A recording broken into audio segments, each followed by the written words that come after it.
میں جائیے، اندھیرا ہی اندھیرا۔ اب تھوڑی دیر کے لیے قبرستان کے بارے میں سوچیے، آپ نہیں ہیں لیکن آپ کے ماں باپ دفن ہیں، آپ کے دادا پردادا دفن ہیں، اور یہ بھی ہم اور آپ جانتے ہیں کہ ہمیں اور آپ کو بھی اسی جگہ پر جانا ہے۔ وہی 2 گز زمین کے ہم مالک ہیں، بس جس گھر میں ہم اور آپ رہتے ہیں اس کے مالک نہیں ہیں۔ ہمارے مرنے کے بعد یہ ہماری اولاد لے لے گی، پھر لڑے گی جھگڑے گی، لیکن وہ 2 گز زمین ہم سے کوئی نہیں لے سکتا، وہی اسی کے ہم مالک ہیں۔ مرنے کے بعد بھی آپ اسی جگہ پہ جائیں۔ سوچئے جس کے آپ مالک ہیں اس سے ہم بے خبر ہیں، جس کے ہم مالک ہیں اس سے ہم دور ہیں۔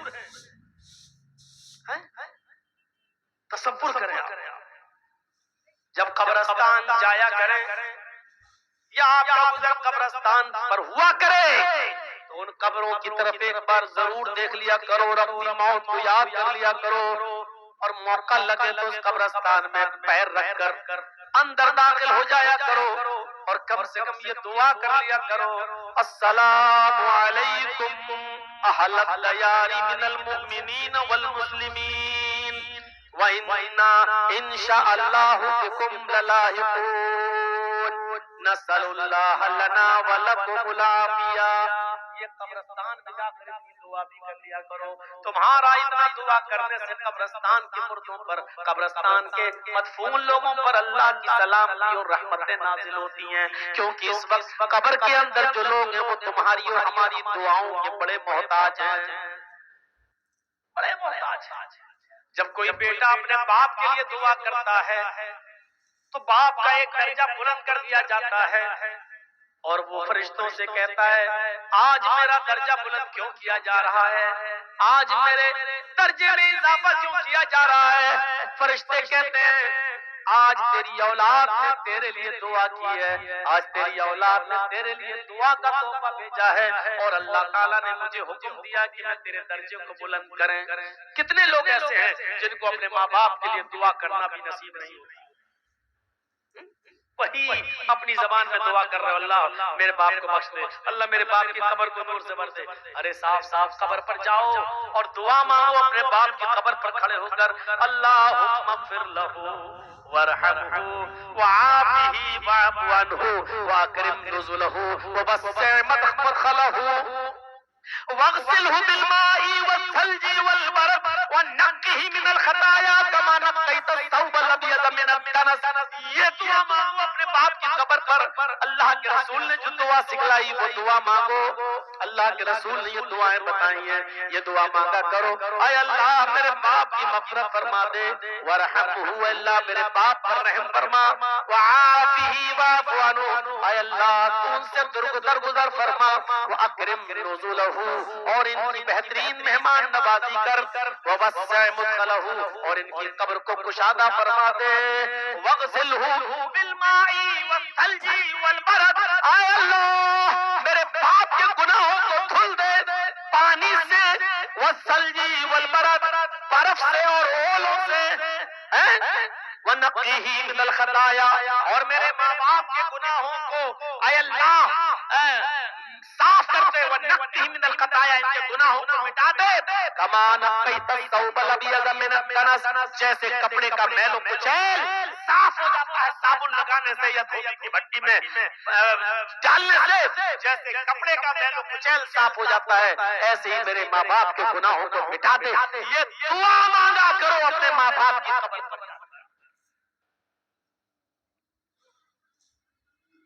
تو اس طریقے سے دعا مانگی جاتی ہے۔ تو نماز سے نفرت کرتے ہو، نماز آپ کی کتابوں میں سجدہ ساتھ ساتھ کون سی ایسی چیز ہے کہ جس کی بنیاد پر آپ ہم سے نفرت کرنا چاہتے ہیں؟ یہ اسلام ساری کائنات کے لوگوں کا دین نہیں۔ اللہ کا شکر ادا کرو کہ یہ دین ہمیں ملا ہے، اور مسلمانوں صاف طور پہ کہہ دو برا مت مانیے گا۔ آج مولانا جرجیز جیسے لوگوں کو آپ کے پاس آنا پڑتا ہے سمجھانے کے لیے، 20-25 سالیں ہو گئی، آج تک ہم آپ مولانا لوگ آپ کو سمجھا رہے ہیں، جبکہ آپ کے لیے پیدا ہوئے تھے۔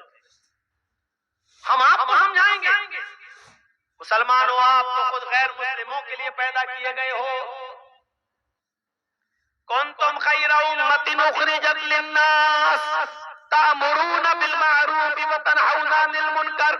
اللہ کے نبی صلی اللہ علیہ وسلم نے فرمایا مومنو تم ایک بہترین جماعت ہو. کنتم خیر امۃ اخرجت للناس. مسلمانوں تم ایک بہترین جماعت ہو اس لیے کہ تمہیں دوسرے لوگوں کے لیے پیدا کیا گیا ہے, تمہیں دوسروں کے لیے بنایا گیا ہے, تمہیں دوسروں کے لیے بھیجا گیا ہے. ہم دوسروں کے لیے آئے, ہم ہندو بھائیوں کے لیے, یہودیوں کے لیے, عیسائیوں کے لیے, مجوسیوں کے لیے آئے ہیں. امت مسلمہ کا ایک ایک فرد دوسروں کے لیے پیدا ہوا ہے. جو قوم دوسروں کے لیے پیدا ہوئی تھی آج وہی محتاج ہو گئی ہے, آج اسی کو سمجھانا پڑ رہا ہے, آج اسی کے پیچھے پڑنا پڑ رہا ہے, آج اسی کو نماز اور روزے کی طرف بلانا پڑ رہا ہے. اس سے زیادہ میرے بھائیوں آج ہمارے رونے کے دن اور کیا ہو سکتے ہیں اور افسوس کے دن اور کیا ہو سکتے ہیں. اسلام جس کی خوبیوں کو دیکھ کر لوگ اسلام کی طرف دوڑتے تھے آج دور ہو رہے ہیں. ہمارے حالات دیکھ کر آج دور ہو رہے ہیں, ہماری کنڈیشن دیکھ کر آج ہم سے لوگ دور بھاگ رہے ہیں. کل تک جب بجتی ہوئی بینڈ اور باجے کے ساتھ بارات آیا کرتی تھی اور ہماری مسجدوں میں نماز ہوا کرتی تھی تو غیر مسلم بھائی دور سے اپنی بارات کے باجے گاجے بند کر دیا کرتے تھے اور کہتے تھے کہ مسلمان لوگ مسجد میں نماز پڑھ رہے ہیں, اگر ہم بینڈ باجے کے ساتھ بجتی ہوئی بارات لے جائیں گے تو ان مسلمانوں کو تکلیف ہوگی. کل تک وہ بینڈ اور باجے بند کر دیا کرتے تھے اور مسجد سے گزر جایا کرتے تھے اور کافی دور جانے کے بعد وہ بینڈ باجے بجایا کرتے تھے. لیکن آج تمہاری مسجدوں کا حال یہ ہو چکا ہے کہ تمہاری نمازیں ہو رہی ہوتی ہیں اور مسجد کے باہر ہلڑ ہوتا ہے. کوئی فرق نہیں. کیوں؟ کیونکہ آذان کے وقت تمہارے موبائل بند نہیں ہوتے ہیں, آذان کے وقت تمہاری اور ہماری بیویاں اور بیٹیاں اپنے گھروں میں ٹی وی چلاتی ہوئی آج ڈرامے اور ناٹک دیکھ رہی ہیں. جب ہم نے اللہ کی آواز کی کوئی قدر نہیں کی تو اللہ رب العالمین نے ہمیں بھی آج غیر مسلموں کی نظر میں گرا دیا ہے, ان کے دلوں سے ہمارا رعب و دبدبہ نکال دیا ہے اور آج نوعیت پر پہنچ چکے ہیں. اللہ رب العالمین نے ہمارا رعب و دبدبہ نکال دیا ہے. کیوں نہیں نکالے گا؟ دنیا کی محبت ہمارے دلوں میں اس طریقے سے رچ گئی اور پھنس گئی. اتنے برے حالات, اتنی بری کنڈیشن, لیکن ہمیں آج بھی اپنی پڑی ہوئی. آپ کو معلوم ہے کہ آپ کس دروازے پر بیٹھے ہیں؟ ہمیں اور آپ کو کا علم نہیں ہے. اس وقت ہم کہاں کھڑے ہیں آپ کو پتا نہیں ہے. کیا پلاننگ اور کیا منصوبے ہو رہے ہیں آپ اس سے واقف نہیں ہیں. میرے بھائیوں بہت کچھ ہے دل کے اندر کہ اگل دوں اور بول دوں, لیکن آپ لوگ جب چینل والوں کو بند نہیں کرا سکے اس لیے میں بولنا مناسب نہیں سمجھتا. کیونکہ ان لوگوں نے جتنا مس یوز کیا ہے مولویوں کی تقریروں کا.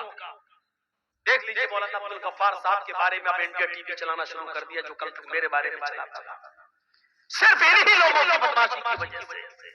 لیکن ہر جلسے میں بار بار منع کیا گیا لیکن پھر بھی آپ نہیں روک رہے ہیں. اس لیے مولوی بھی اب اپنے دل کی بات کہہ نہیں پاتا ہے کیونکہ وہ بھی کسی ماں کا بیٹا ہے, وہ بھی کسی باپ کی اولاد ہے, نہیں چاہتا ہے کہ اس کے اوپر کوئی الٹے سیدھے کیس کرے. آپ کہاں کھڑے ہیں آپ کو معلوم ہے کیا کیا منصوبے ہو رہے ہیں. آپ تو بیٹھے ہوئے. جب دنیا کی محبت ہمارے دلوں میں رچ گئی اور بس گئی, کیا کہا تھا اللہ کے رسول صلی اللہ علیہ وسلم نے؟ اور غور کرو, ہمارے سوال کی اور پستی کا سبب 1400 سال پہلے اللہ کے رسول نے بتایا تھا کہ یہ دو چیزیں تمہیں ہلاک کر دیں گی اور دنیا کی دوسری قومیں تمہارے اوپر پل پڑیں گی. آج دیکھ لیجیے ہمارے بھائی ہمارے اوپر پل پڑے. کیوں پل پڑے؟ کیوں آج ہم ذلیل اور رسوا ہو رہے ہیں؟ اللہ کے رسول نے کہا تھا یوشک الامم ان تداع علیکم کما تداع الاکلۃ علی قصتها.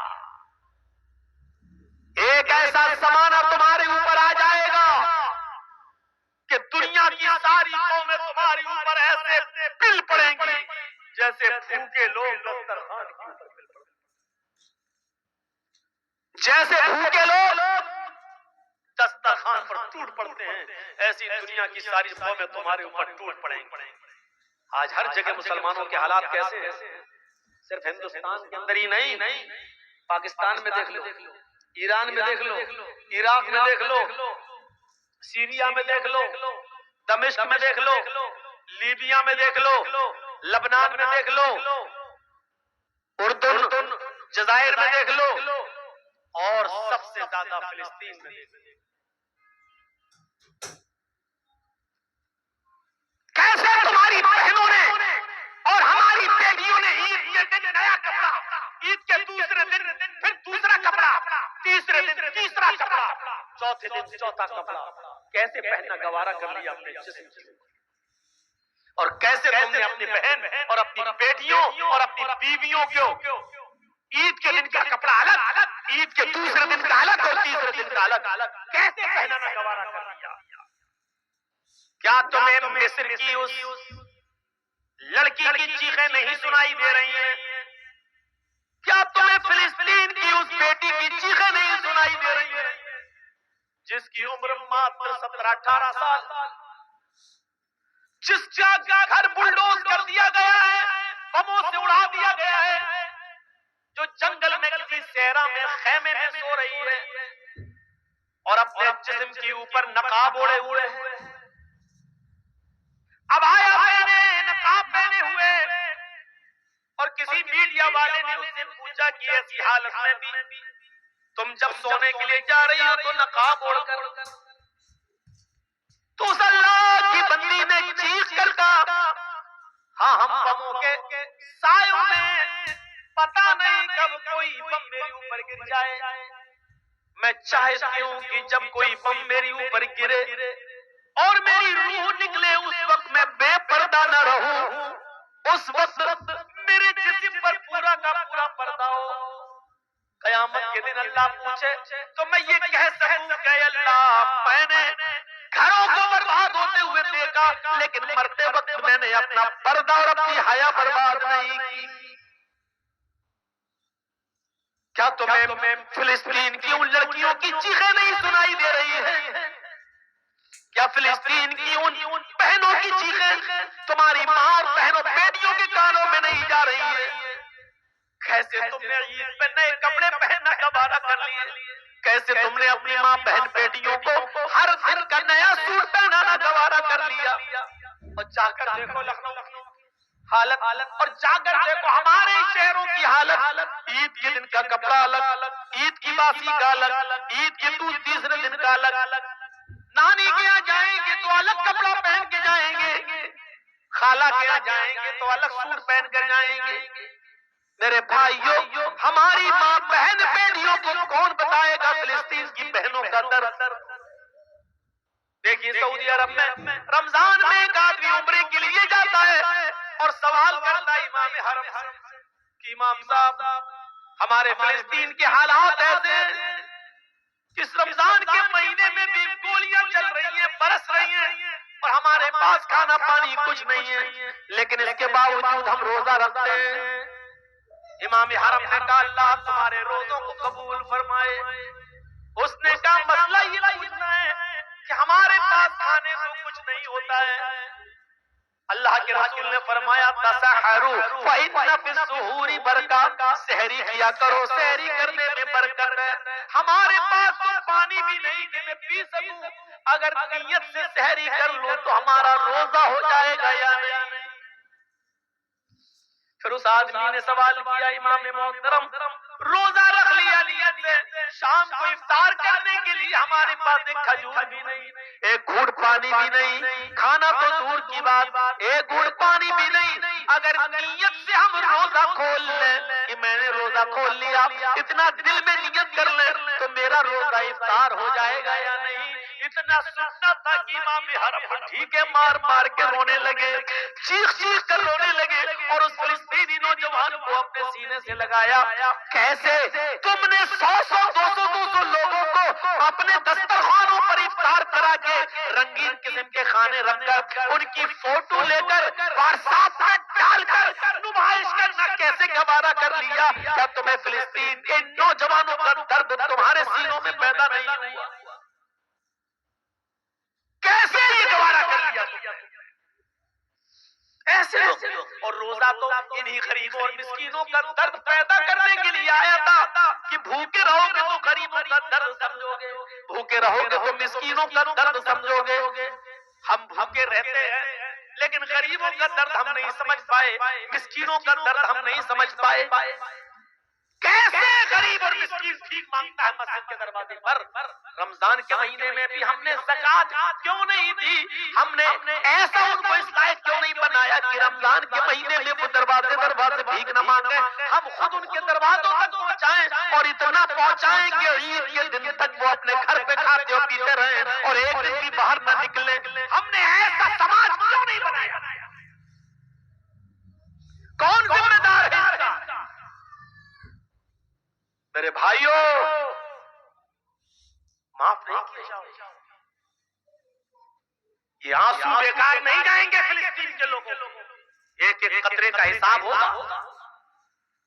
اتنی بزدل قوم ہے، وہ لڑ رہے ہیں اور ان حالات میں بھی روزہ رکھ رہے ہیں، ان حالات میں بھی انہوں نے روزہ رکھا۔ تم عید کے کپڑے ڈھونڈتے ہو، ان کے پاس اپنے بچوں کو دفن کرنے کے لیے کفن پہنانا بھی نصیب نہیں ہوئی۔ تمہاری بیٹیوں اور بہنوں اور بیویوں کو نئے کپڑے چاہیے،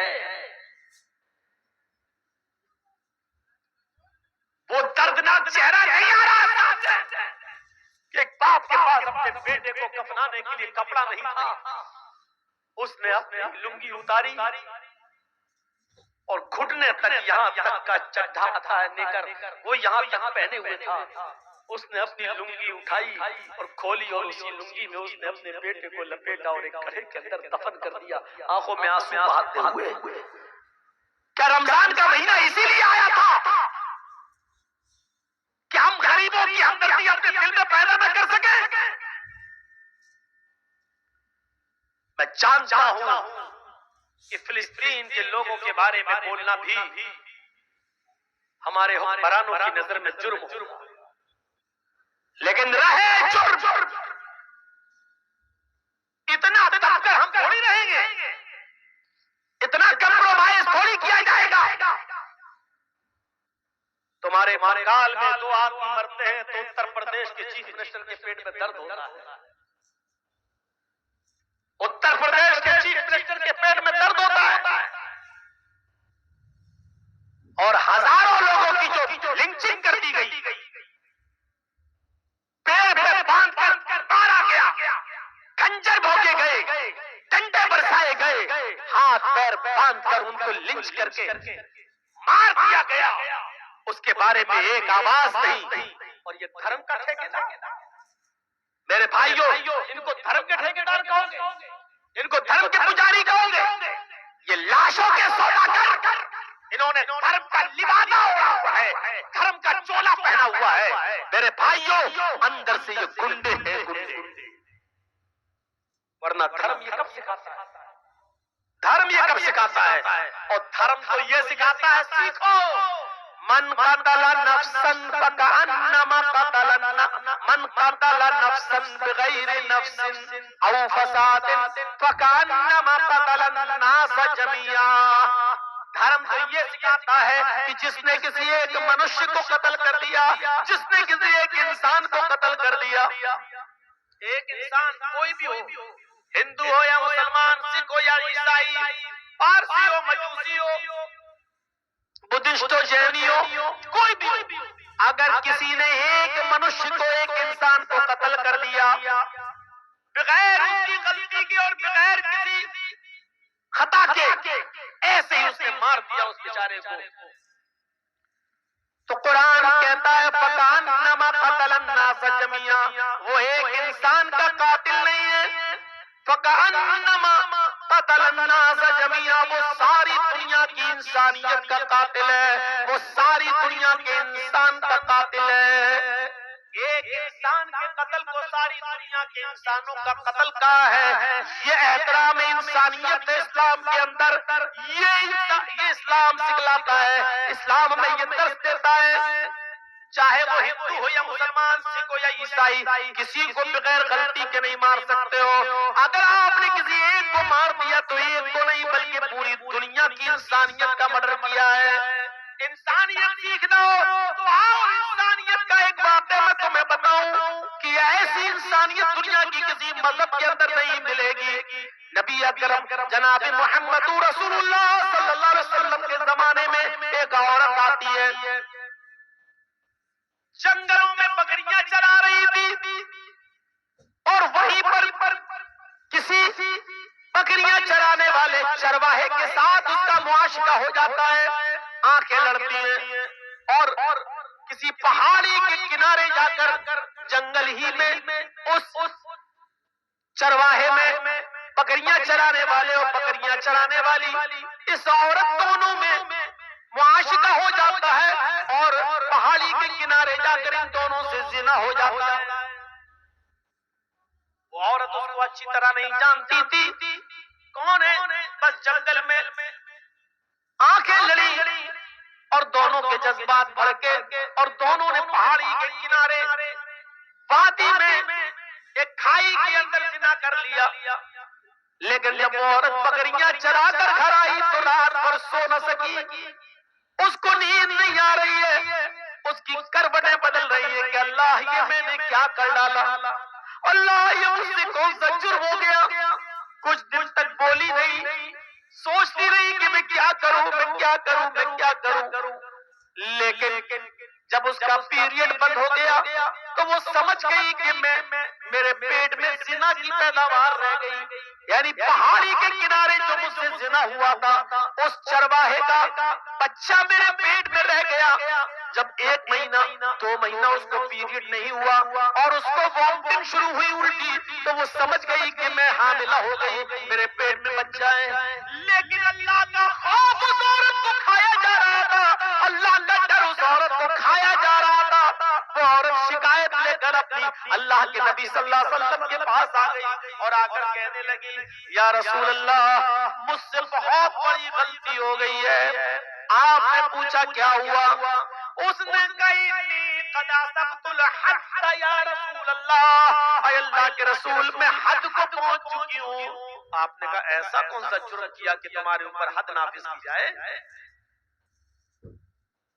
کہنے لگی انی حبلہ من الزنا، میں زنا سے حاملہ ہو چکی ہوں. آپ نے صحابہ سے کہا ذرا اس کے منہ کو سونگھو تو کہیں شراب کے نشے میں تو نہیں بول رہی ہے. صحابہ نے کہا اللہ کے رسول شراب کے نشے میں نہیں بول رہی. پھر آپ نے اس سے وضاحت پوچھی کیا ریئل میں زنا ہوا ہے، حقیقت میں زنا ہوا ہے؟ تم زنا جانتی ہو کس کو کہتے ہیں؟ اس نے اقرار کیا. اللہ کے نبی نے کہا تمہیں اس کی سزا معلوم ہے کہ جی.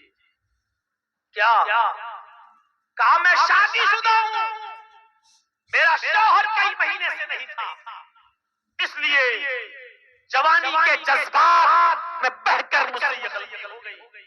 مجھے معلوم ہے کہ شادی شدہ عورت کی سزا زنا کی، اس عورت کو پتھروں سے مار مار کے ہلاک کرنا ہے. اچھا جب تمہیں معلوم ہی ہے تو پھر سزا کے لیے تیار ہو جاؤ. اس نے کہا اللہ کے رسول میں تیار ہوں. فرمایا ٹھیک ہے، اے صحابیو جاؤ اس کو جنگل میں لے جاؤ، سینے کے برابر زمین میں گاڑو، عورت ہے، اور پتھروں سے اس کو سر پر اتنے مارو، پتھروں کو اتنا اس کے سر پر مارو کہ یہ عورت کی جان چلی جائے، نکل جائے، روح کم سے ان سوری سے پرواز کر جائے. صحابہ لے کے جانے لگے، اور جب جانے لگے اس کا ہاتھ پکڑا، کھینچا، چل. جیسی وہ تھوڑی دور گئی صحابہ نے کہا جلدی چل. اس نے کہا اے نبی کے ساتھیوں میں جلدی نہیں چل سکتی، میرے پیٹ میں حمل ہے، میرے پیٹ میں بچہ ہے. یہی زنا کی پیداوار ہے؟ کہنے لگی جی۔ صحابہ کرام اللہ کے نبی کے پاس دوبارہ اس عورت کو لے کر آئے، کہا اللہ کے نبی اس عورت کی داستان تو سنو، اس نے پوری بات نہیں بتائی۔ کہا کیا؟ کہا کہ جب میں نے اس سے کہا جلدی چلو تو یہ کہنے لگی کہ میں زیادہ جلدی نہیں چل سکتی، اس لیے کہ میرے پیٹ میں حمل ہے، میرے پیٹ میں بچہ ہے۔ اللہ کے نبی نے اس سے پوچھا کیا یہ صحیح بات ہے؟ کہنے لگی ہاں اے اللہ کے رسول، میرے پیٹ میں بچہ ہے، زنا کی پیداوار ہے، اسی آدمی نے جس نے زنا کیا ہے اس کا حمل میرے پیٹ میں رہ گیا ہے۔ آپ نے کہا تو پھر غلطی تیری، تجھے سزا ملنی چاہیے، تیرے پیٹ میں جو بچہ پل رہا ہے اس کو کیوں مارا جائے؟ اس کی کیا غلطی ہے بیچارے؟ انسانیت دیکھ رہے ہیں آپ، ایک ناجائز بچہ، لیکن اللہ کے رسول اس کو بھی مارنے کی اجازت نہیں دے رہے ہیں۔ جب تم مر جاؤ گی تو بچہ بھی مر جائے گا، نہیں، ابھی پیٹ میں تیرے بچہ ہے، اس بچے کو تیرے پیٹ میں نہیں مارا جائے گا، جا جب بچہ پیدا ہو جائے تب آنا۔ کہنے لگی اللہ کے رسول ابھی تو 7 مہینے لگ جائیں گے۔ کہا 7 مہینے کے بعد آنا، ابھی تجھے ماروں گا تو بچہ بھی مر جائے گا۔ چھوڑ دیا، جیل میں نہیں رکھا کہ بھاگ جائے گا۔ کیوں؟ جس کو اللہ کا ڈر ہے وہ کہاں جائے گا؟ میری عدالت سے بھاگ جائے گی، کل قیامت کے دن اللہ کی عدالت میں تو سزا پائے گی، میرا کیا بگاڑے؟ اس کو بھی کیسی تربیت تھی اللہ کے رسول کی، وہ عورت بھی کہیں نہیں بھاگی، وہی رہی، اپنے گھر پہ کھاتی رہی، پیتی رہی، نماز پڑھتی رہی، توبہ کرتی رہی، گڑگڑاتی رہی، اور 7 مہینے اور رہنے کے بعد جب 9 مہینے پورے ہو گئے اور جب بچہ پیدا ہوا تب وہ بچے کو لے کر جب چلنے پھرنے لگی تو آئی اور کہا اللہ کے رسول یہ بچے۔ آپ نے کہا او بچہ پیدا ہو گیا۔ کہا صحابہ جاؤ اب اس کو لے جاؤ اور اس کو سنسار کرو۔ بچہ رونے لگا، اس نے کہا اللہ کے رسول اس بچے کو آخری بار دودھ پلا دیتی ہے۔ آپ نے دے دیا۔ اس عورت نے اس بچے کو اپنی پستان سے لگایا، منہ پھیرا، منہ گھمایا، جیسے ٹرینوں میں اور بسوں میں جو عورتیں اپنے بچوں کو دودھ پلاتی ہیں ایک طرف منہ گھما لیتی ہیں اور اپنے بچوں کو پستان سے لگا لیتی ہیں، اس عورت نے بھی چہرہ گھمایا اور دوسری طرف منہ کر کے اپنے بچے کو پستان سے لگایا۔ بچے نے دودھ پیا، اتنا پیا کہ دودھ اس کے ہونٹوں پر، دودھ اس کے منہ پر آ گیا اور ہنسنے لگا۔ اللہ کے رسول کو اس نے وہ بچہ دے دیا۔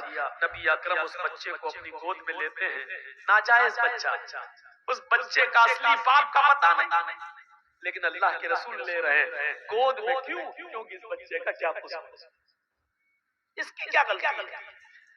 اس بچے کو اپنی گود میں لیا، اس کے ہونٹوں پر ماں کا لگا ہوا دودھ دیکھا، یہ عورت جا رہی ہے سزا بھگتنے کے لیے۔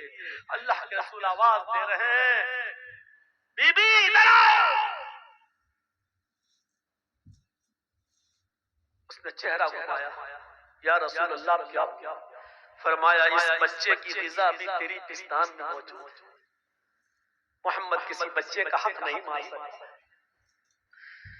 یہ بچہ بھی تیرے دودھ کا محتاج ہے، اس بچے کو پکڑ دودھ پلا، اور جب تک یہ بچہ روٹی نہ کھانے لگے تب تک تجھے سزا نہیں۔ کہنے لگی اللہ کے رسول اگر بیچ میں مر گئی تو جہنم میں جاؤں گی۔ کہا نہیں، تیری نیت تو اچھی ہے، اللہ نیت کے مطابق جزا و سزا دیتا ہے، جا جب دودھ روٹی کھانے لگے دودھ چھوڑ دیتا۔ بچے کو اس نے دودھ پلایا اور جب بچہ روٹی کھانے لگا، روٹی دانتوں سے توڑنے لگا، تب وہ لے کر آئی، اے اللہ کے رسول دیکھیے بچہ روٹی کھا رہا ہے۔ جب آپ نے دیکھا کہ بچہ اب روٹی کھانے لگا ہے تب اس عورت کے اس بچے کو اپنی گود میں لے لیا اور ایک صحابی کے حوالے کر دیا، اس بچے کی پرورش تم کرو، اس بچے کو تم پالو۔ اور اس عورت سے کہنے لگے کہ اے عورت، اب محمد رسول اللہ کی عدالت میں تجھے اور زیادہ مہلت دینے کی کوئی گنجائش نہیں ہے، جتنی گنجائش میں دے سکتا تھا اتنی دے دی، جتنی مہلت میرے ہاتھ میں تھی وہ میں دے چکا ہوں، اب شریعت محمدی میں تیرے لیے کوئی مہلت باقی نہیں ہے، اے میرے صحابیوں اب اس عورت کو لے جاؤ اور اس کو جا کر سنسار کر دو، پتھروں سے مار مار کے ہلاک کر دو۔